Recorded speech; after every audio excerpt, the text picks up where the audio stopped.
Investment strategy কিভাবে হওয়া উচিত সবার জানা উচিত। দু রকমের বিগিনার্সদের ভাবতে হবে কিভাবে আমার ইনভেস্টমেন্ট জার্নিটাকে নতুনভাবে শুরু করব, কারণ পুরনো জিনিসগুলো আজকে অনেক অবসোলেট হয়ে যাচ্ছে, নতুনটাকেও জানতে তো দোষ নেই। সো এক ধরনের ইনভেস্টমেন্ট হচ্ছে ব্যাংকে এফডি, পোস্ট অফিসে MIS, insurance life insurance, conventional policy, এগুলো এক ধরনের আছে। বর্তমান ইনস্ট্রুমেন্ট হচ্ছে এইভাবে ইনভেস্টমেন্ট জার্নি করে না।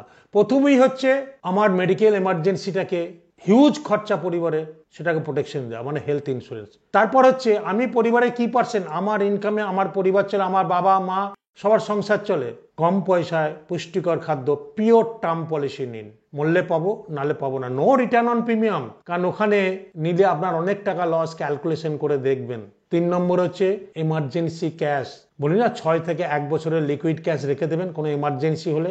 অনেকে এই ভুলগুলো করেন, আইদার এফডি আইদার লিকুইড ফান্ডে রেখে দিন, আর ব্যাংকে কিছু রেখে দিন, ইমিডিয়েট পেয়ে যাবেন, যাতে কোনো কিছু ঝড় এলে চালাতে পারবেন। সো কোথায় রাখবেন?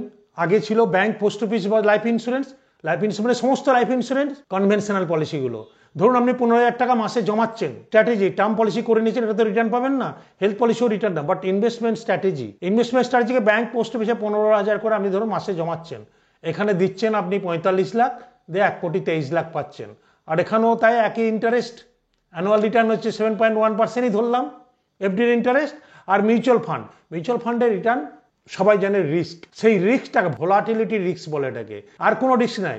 যদি এটাকেও 25 বছর রেখে দেন, এই ভোলাটিলিটি রিস্কটাকে যদি এসআইপির মাধ্যমে, কি volatility risk up and down করে মার্কেট, এটাকে বলে ভোলাটিলিটি রিস্ক। মার্কেট তো এক ধরনের থাকে না, সেই জন্য বলে রিস্ক। তাহলে মিউচুয়াল ফান্ড সাই হ্যায়, সরকার বলছে, গভর্নমেন্ট বলছে, এই সাই নাই হতো, গভর্নমেন্ট এটাকে বন্ধ করে দিত, জনগণ বন্ধ করে দিত, জনগণ বেনিফিট পাচ্ছে বলেই তো এটা চলছে, হ্যাঁ না না। তা আপনি যদি এই 3টে ইনস্ট্রুমেন্টের মধ্যে ভোলাটিলিটি রিস্কটাকে কভার করতে পারেন, লং টার্মে ওপরেও কেনা নিচেও কেনা, ভোলাটিলিটি রিস্ক নিচেও কিনছি ওপরেও কিনছি, অ্যাভারেজিং করছি, সেই জন্য বলে মিউচুয়াল ফান্ডে এসআইপিতে রুপি কস্ট অ্যাভারেজিং হয়। এখানে পাচ্ছেন সেম অ্যামাউন্টে 4,86,00,000 আপনার টাকা। তাহলে ইনভেস্টমেন্ট স্ট্র্যাটেজি কিভাবে করবেন? 1 নম্বর, প্রথমেই হেলথ প্রোটেকশন, পরিবার আর নিজের জন্য, যদি থাকে ভালো, নালে নিয়ে নিন।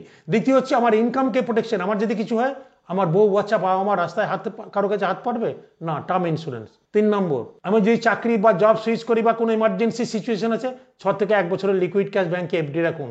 তারপরে মিউচুয়াল ফান্ডে এসআইপি করুন, দেখুন কোনটা রিটার্ন বেশি দিচ্ছে আপনাকে, এই দুটো দিচ্ছে না এটা দিচ্ছে, চয়েস ইজ ইওর।